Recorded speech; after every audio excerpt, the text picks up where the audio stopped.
इस वक्त आप देख रहे हैं खास कार्यक्रम सियासी रंग और आपके साथ मैं हूं मोहम्मद कमर खान। इस कार्यक्रम के जरिए हम आपको राष्ट्रीय और स्थानीय स्तर की सियासी हलचल और गतिविधियों से रूबरू कराते हैं। साथ ही आपको ये भी बताते हैं कब कहां क्या किस तरह की सियासी उठापटक हुई। राजनीति के शतरंज पर ऐसी कौन सी नई बिसात बिछी जो सियासी गलियारों से लेकर चौक चौराहों तक चर्चा के केंद्र में रही, बहस का मुद्दा बनी और फिर तेज होती गई क्रिया प्रतिक्रिया, आरोप प्रत्यारोप की जंग, सियासी राह।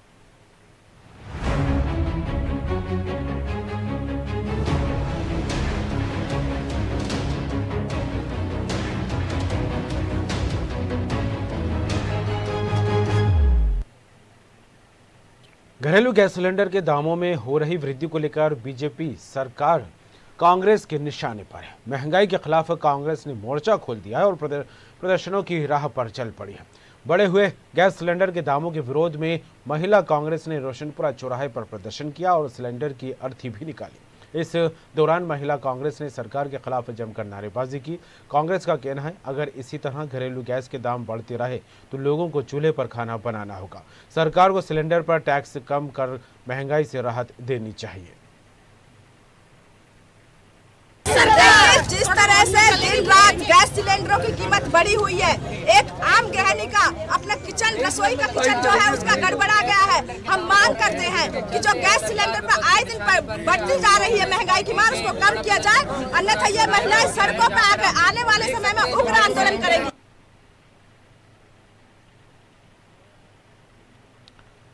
पेट्रोल डीजल के बढ़ते दाम, गैस सिलेंडर को लेकर कांग्रेस ने सरकार के खिलाफ मोर्चा खोल दिया है। इससे पहले कांग्रेस ने भोपाल में एक अनोखे अंदाज में प्रदर्शन किया था और अब महिला कांग्रेस मोर्चा मुखर हो गई है, सरकार के खिलाफ आंदोलन करती दिखाई दे रही है।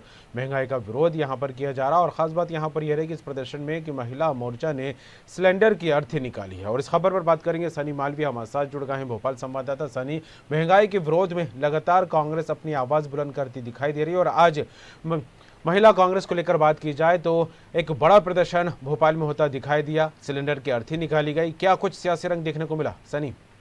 जिस प्रकार से गैस सिलेंडर के जो भाव बढ़ रहे हैं उसकी कीमतों की वृद्धि को लेकर आज कांग्रेस कार्यालय रोशनपुरा चौराहे पर महिला कांग्रेस ने प्रदर्शन किया था। बड़ी संख्या में महिला मौजूद थी, लेकिन एक अनोखा प्रदर्शन देखने को मिला था जिसमें सिलेंडर की अर्थी बनाकर ये प्रदर्शन किया गया था। और इन लोगों की मांग थी कि जिस प्रकार से जो केंद्र और राज्य सरकार लगातार जो गैस सिलेंडर कीमतों में वृद्धि कर रही है, उन्होंने मांग की है कि इसमें कमी की जाए।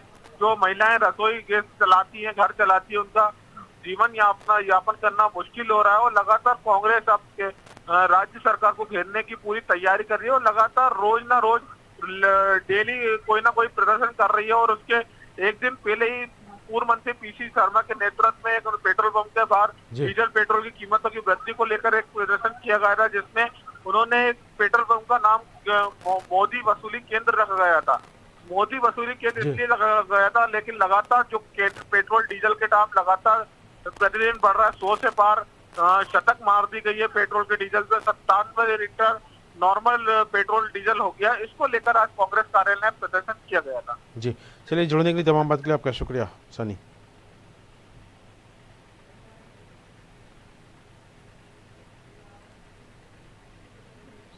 पंचायत और नगरीय निकाय चुनाव से पहले सियासी उठापटक तेज हो गई है। बड़वानी में पूर्व गृह मंत्री बाला बच्चन के विधानसभा क्षेत्र से कई कांग्रेस नेताओं ने बीजेपी का दामन थाम लिया है। बीजेपी के जिला अध्यक्ष ओम सोनी ने नए सदस्यों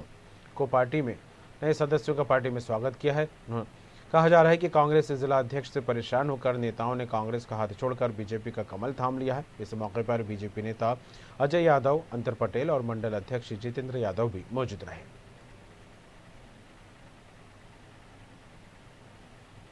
मध्य प्रदेश कांग्रेस कमेटी का जो आईटी सेल है उसके प्रदेश के महासचिव प्रकाश चौहान जी और ऐसे हमारे विकास पटेल जी, उनके साथ में हमारे मोहन मुजाल्दे जी, ये तीनों नेता आज भारतीय जनता पार्टी के परिवार में शामिल हुए हैं। मैं भारतीय जनता पार्टी बड़वानी जिले की ओर से, राजपुर विधानसभा की ओर से, हमारे सभी मंडल अध्यक्ष की ओर से उनका स्वागत करता हूँ, अभिनंदन करता हूँ। खबर पर बात करेंगे, मोहम्मद रफीक खान हमारे साथ जुड़ गए हैं, बड़वानी संवाददाता। रफीक, नगरीय निकाय चुनाव से पहले बात की जाए तो यहाँ पर कांग्रेस को एक बड़ा झटका लगा है और कांग्रेस के नेताओं ने कांग्रेस का हाथ छोड़कर बीजेपी का कमल थाम लिया है। क्या कुछ स्थिति बनती दिखाई दी, क्या कुछ माहौल बना, क्या वजह रही कांग्रेस नेताओं के बीजेपी में शामिल होने की?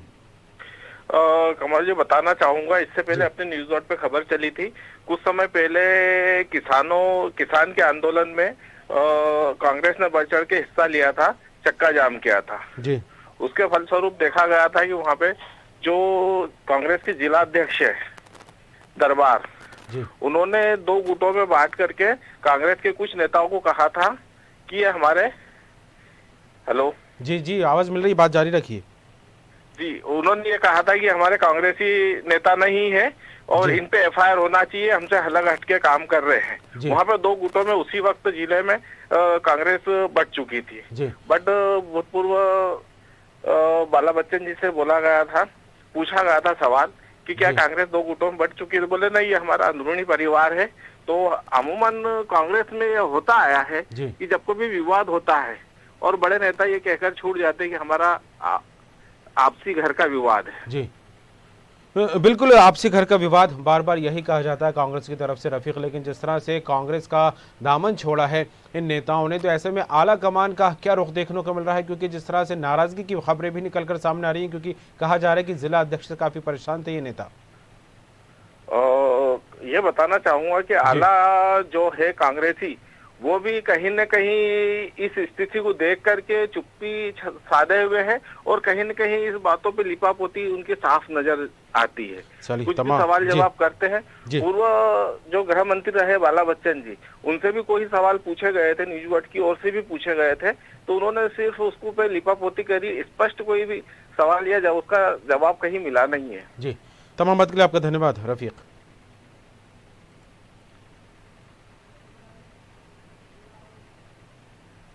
छत्तीसगढ़ में धान खरीद और किसानों से जुड़े मुद्दे पर 15 साल बाद सत्ता में लौटी कांग्रेस सरकार ने इस साल रिकॉर्ड तोड़ 92 लाख मीट्रिक टन से ज्यादा धान की खरीद की है। केंद्र ने छत्तीसगढ़ से एफसीआई के माध्यम से 60 लाख मीट्रिक टन चावल लेने की सैद्धांतिक सहमति दी थी, लेकिन अब सिर्फ 24 लाख मीट्रिक टन उठाव की अनुमति मिली है। ऐसे में राज्य सरकार हर स्तर पर यह प्रयास कर रही है कि बाकी का चावल भी केंद्र खरीदे। हालांकि केंद्र ने अब तक अपना रुख साफ नहीं किया है। ऐसे में राज्य सरकार धान और किसानों से जुड़े मुद्दे पर केंद्र को घेरने के लिए नई मोर्चाबंदी की तैयारी में जुट गई है। कांग्रेस की नई मोर्चाबंदी पर बीजेपी ने पलटवार किया है। कांग्रेस किसानों के मुद्दे पर बेवजह केंद्र सरकार को बदनाम करने की कोशिश कर रही है, जबकि केंद्र हर मोर्चे पर राज्य सरकार की मदद करती आई है। राजीव गांधी किसान न्याय योजना भी बोनस है। मैंने कहा भाई, उड़ीसा में कालिया योजना है,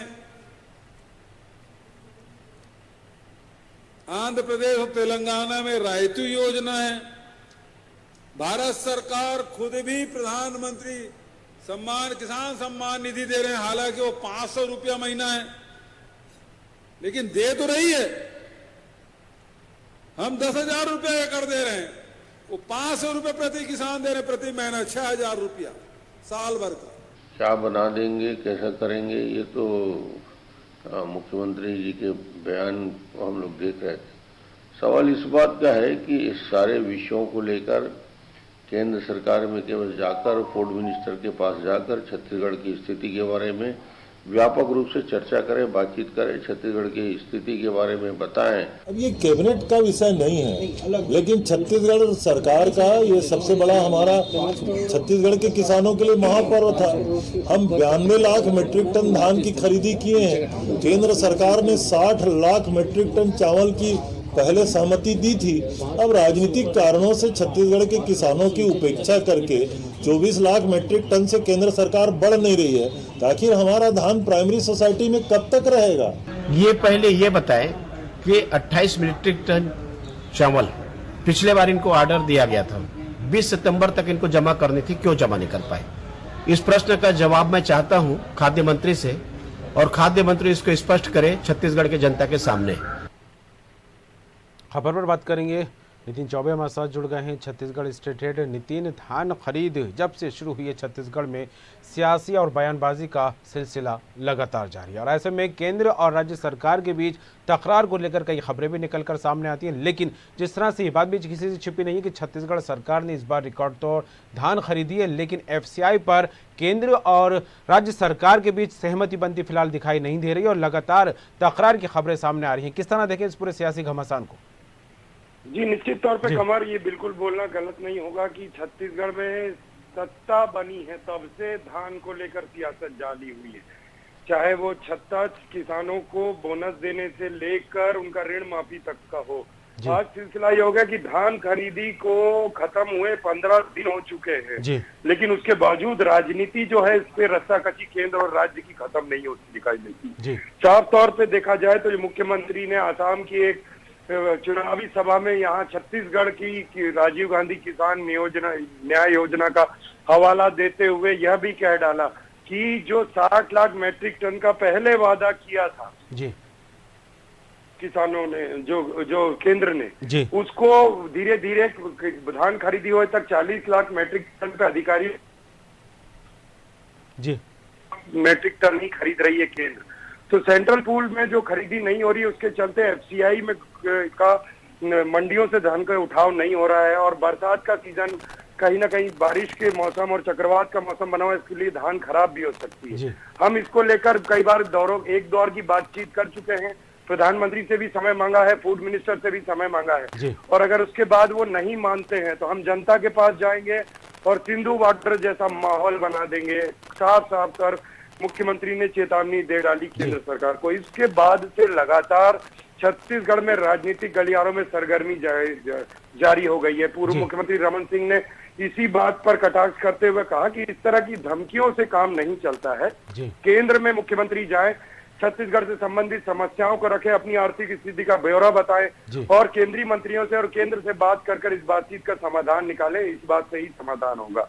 वहीं नेता प्रतिपक्ष ने भी इस बात को आड़े हाथों लिया। उनका साफ तौर पे कहना था कि अगर धान खरीदी के लिए केंद्र को जिम्मेदार ठहरा रही है छत्तीसगढ़ की सरकार, तो पहले ये बताए पिछले साल का जो 28 लाख मैट्रिक टन का जो टारगेट था, जो ऑर्डर दिया गया था केंद्र के द्वारा, वो अभी तक पूर्ति क्यों नहीं हो पाया और 1200 करोड़ का धान सड़ गया पिछली बार। तो कहीं ना कहीं लापरवाही, इसकी जवाबदेही किसकी बनती है? वहीं ब्रजमोहन अग्रवाल ने कहा कि मुख्यमंत्री एक गरिमामयी पद में बैठे हैं, इस तरह की भाषा शैली उनको इस्तेमाल करना उचित नहीं समझ में आता। वहीं समर्थन में खुद कृषि मंत्री खड़े हुए मुख्यमंत्री भूपेश बघेल के और उन्होंने कहा कि किसानों के इस महापर्व को खराब करने की जो साजिश राजनीतिक कारणों से केंद्र सरकार कर रही है और अगर इसका राजनीतिकरण बंद नहीं हुआ और धान की खरीदी जो सेंट्रल पूल में खरीदना है वो हमारी मांग पूरी नहीं करी तो इसका प्रतिकार करना आवश्यक हो जाएगा मुख्यमंत्री के निर्देशानुसार। तो आज की स्थिति यह है कमर की अगर हम बात करें तो धान की खरीदी होने के बाद भी जो राज्य में आंकड़ा फंसा हुआ है खासकर कि 16 लाख मैट्रिक टन का, जिसको कि खाद्य मंत्री घोषणा कर चुके हैं कि उसको ऑक्शन के जरिए बेचेंगे, लेकिन उसके बाद भी केंद्र और राज्य की ये जो अटकलें हैं वो खत्म होती नहीं दिखती और कांग्रेस उस मुद्दे को लेकर हल्ला बोल की तैयारी में जुट गई है। बिल्कुल मोर्चाबंदी की तैयारी यहाँ पर करती दिखाई दे रही है कांग्रेस और भूपेश बघेल सरकार। जिस तरह से केंद्र सरकार से तकरार की बात निकलकर सामने आ रही है, लेकिन जिस तरह से धान खरीद को लेकर बात की जाए, क्योंकि 60 लाख मीट्रिक टन पर सहमति बनने की बात शुरुआती दौर में निकलकर सामने आई थी, ऐसे में एक बड़ा सवाल ये भी निकलकर सामने आता है नितिन की अगर 60 लाख मीट्रिक टन केंद्र सरकार खरीद भी लेती तो, लेकिन जिस तरह से रिकॉर्ड तौर बंपर आवक यहाँ पर हुई है, तकरीबन 92 लाख मीट्रिक टन धान का जो है इकट्ठा हो गया है, जिसका उठान एक बड़ी समस्या यहाँ पर बनी हुई है। तो क्या लगता है अगर 60 लाख मीट्रिक टन सरकार उठा भी लेती तो बाकी का बचा 32 लाख मीट्रिक टन के लिए क्या कुछ व्यवस्थाएं सरकार की तरफ से होती दिखाई देती अगर इस तरह का मामला बनता? तो जितने खरीदने की सहमति देती है, बाकी धान का भी बात राज्य सरकार ने व्यवस्थाएं कर रखी है सेंट्रल पूल में मिलर्स को देने के लिए और काफी सारी व्यवस्थाएं उसको है, लेकिन चूंकि एक बड़ा रकबा 92 में से 60 लाख मैट्रिक टन, तो बचा हुआ 32 केवल सरकार के पास बचता है। वो ई ऑक्शन के जरिए या अन्य माध्यमों के जरिए जो सप्लाई होती है केंद्र राज्य सरकार की जो जिम्मेदारियां होती है उसके लिए वो तैयार है, लेकिन जो एक बड़ा आंकड़ा 60 लाख और 24 लाख के बीच में फंस गया है और हालांकि अभी वो बड़ी मांग नहीं कर रहे हैं, 60 लाख पे नहीं अड़ा है राज्य सरकार। उनने केवल जो 40 लाख का धान खरीदी के टाइम में आम सहमति बनी थी, उसमें कल 16 लाख मैट्रिक टन अतिरिक्त खरीदने की मांग लगातार केंद्र से कर रहे हैं और 2 बार समय भी मांग चुके हैं प्रधानमंत्री से, लेकिन समय नहीं मिल पा रहा है। उसको लेकर भी राज्य सरकार में जो विपक्ष है उसमें मुख्यमंत्री, पूर्व मुख्यमंत्री रमन सिंह से भी वो पूछा गया तो उन्होंने केवल बातचीत का रास्ता सुझाया, लेकिन अगर कहीं राजनीतिक कारणों से या किसी व्यवस्था के चलते प्रधानमंत्री समय नहीं देते हैं तो ये धान खरीदी का मुद्दा रोडों में भी उतर सकता है, इसकी संभावना है। चलिए, बिल्कुल देखने वाली बात होगी। एक तरफ दिल्ली की बॉर्डर पर किसान अपनी समस्याओं को लेकर, कृषि कानूनों को लेकर आंदोलन करते दिखाई दे रहे हैं, वहीं किसानों से जुड़ी एक बड़ी समस्या है धान को लेकर छत्तीसगढ़ में कोई निदान होता फिलहाल दिखाई नहीं दे रहा कि आखिर सरकार कितना धान उठाएगी, केंद्र सरकार और राज्य को लेकर क्या कुछ सहमति बनेगी। फिलहाल जुड़ने के लिए तमाम बात के लिए आपका धन्यवाद।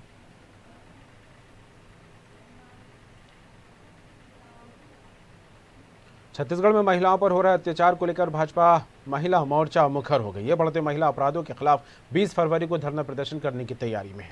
राजभवन का घेराव करते हुए राज्यपाल को ज्ञापन सौंपा जाएगा। महिला मोर्चा प्रभारी ने पत्रकारों से बातचीत करते हुए कहा, प्रदेश के हर वर्ग के खिलाफ अपराध की घटनाएं बढ़ती जा रही हैं। इस दौरान प्रदेश अध्यक्ष शालिनी राजपूत, महिला मोर्चा प्रभारी लता वड़ेंसी सहित महिला नेत्रियां मौजूद रही।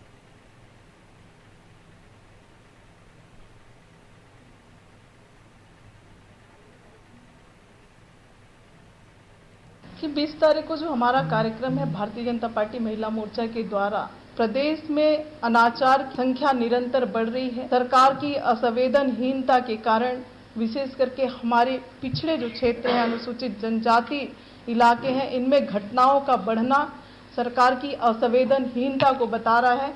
इन सारे मुद्दे को और प्रदेश में कानून व्यवस्था का ढीलापन, इन सारे मुद्दों को लेकर महिला मोर्चा के द्वारा रायपुर बूढ़ा तालाब में हम सब एकत्रित होंगे और बूढ़ा तालाब में धरना देकर राजभवन तक पैदल मार्च कर महामहिम जी को ज्ञापन सौंपेंगे।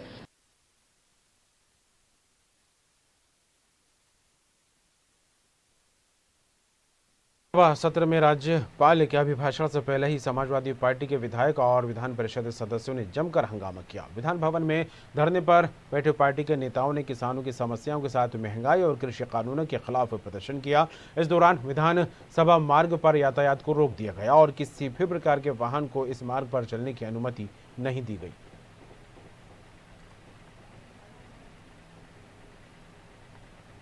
उसकी शहादत हुई। सरकार ने मन बना लिया हो कि जैसे एयरपोर्ट बेच दिया, रेलवे बेच दी, BSNL बेच दिया, वो देश के किसानों की खेती बेच देना चाहते हैं अपने मालिकों को। तो हम लोग देश के मालिकों के साथ हैं, किसानों के साथ। बीजेपी अपने मालिकों के साथ है, चंद उद्योगपतियों के साथ। ये लड़ाई देश के मालिक और बीजेपी के मालिक। किसानों से उनको पूंजीपतियों से लेना देना उनकी पूंजी बढ़ा रहे हैं, नहीं चलेगी। तो जो जिसके हम किसान के पक्ष में, कारपोरेट उसकी शहादत।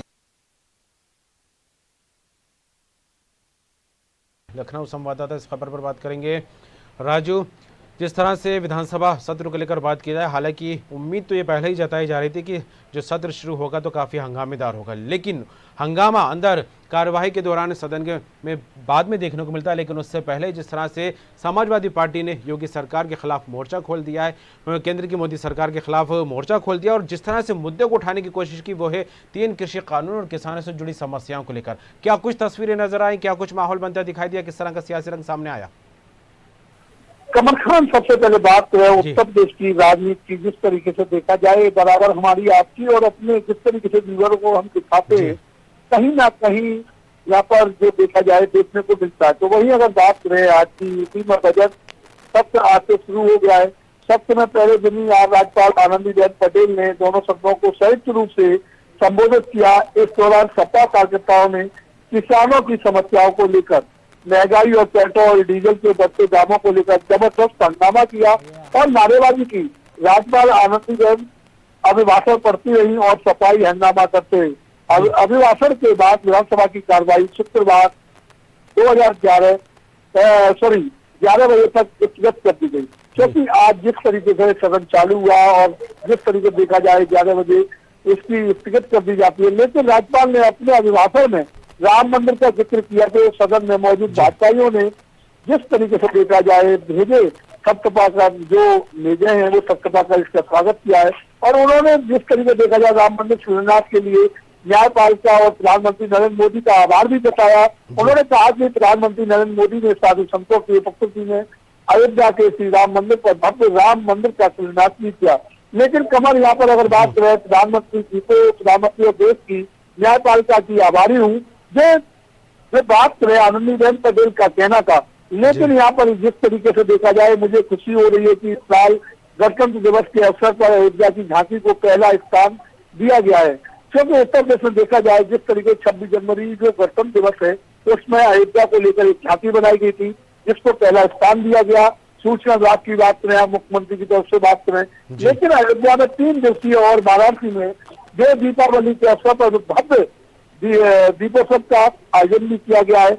लेकिन कमर खान सबसे बड़ी बात यह है कि मुख्यमंत्री योगी आदित्यनाथ ने राज्यपाल के अभिभाषण को आत्मनिर्भर उत्तर प्रदेश की संकल्पना को दृष्टिगत दिशा प्रदान करने वाला बताया है। लेकिन उन्होंने ट्वीट पर कहा है कि राज्यपाल का आज विधानसभा में अभिभाषण आत्मनिर्भर उत्तर प्रदेश की संकल्पना को दृष्टिगत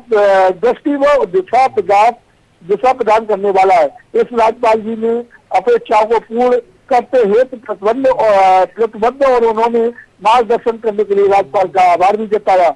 लेकिन यहाँ पर अगर समाजवादी पार्टी की बात करें तो समाजवादी पार्टी ने जिस तरीके से कहीं ना कहीं किसानों की समस्याओं को लेकर बात करें, जिस तरीके से उन्होंने किसानों की समस्याओं को उठाया, क्योंकि ये देखा जाए उत्तर प्रदेश में नहीं पूरे भारत में किसानों का जिस तरीके से जोरदार प्रदर्शन चल रहा है। और सबसे बड़ी बात यह कमर खान 26 जनवरी को जिस तरीके से किसानों के प्रदर्शन में लेके लाल किला पे झंडा फहरा दिया जाता है, उसके बाद में उन लोगों को गिरफ्तार भी किया जाता है, उनको देशद्रोह का मुकदमा लगता है। लेकिन उत्तर प्रदेश के किसान एक अन्नदाता है जिनकी समस्याओं का अभी तक निराकरण नहीं हुआ है। और योगी सरकार ने जिस तरीके से 3 बिलों को लेकर किसानों की बात करें और किसानों के जो प्रवक्ता है जिनकी बात करें राकेश टिकैत की, तो किसानों के लिए रोते भी है, हंसते भी है, सब कुछ है।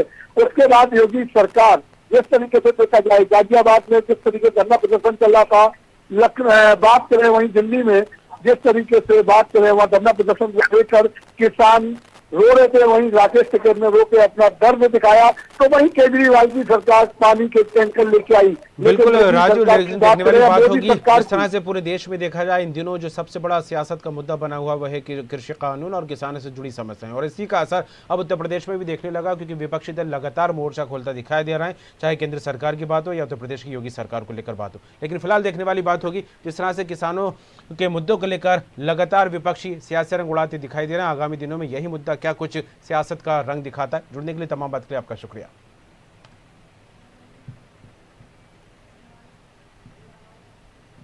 और इसी के साथ सियासी रंग में फिलहाल इतना ही, खबरों का सिलसिला जारी रहेगा, बने रहिए।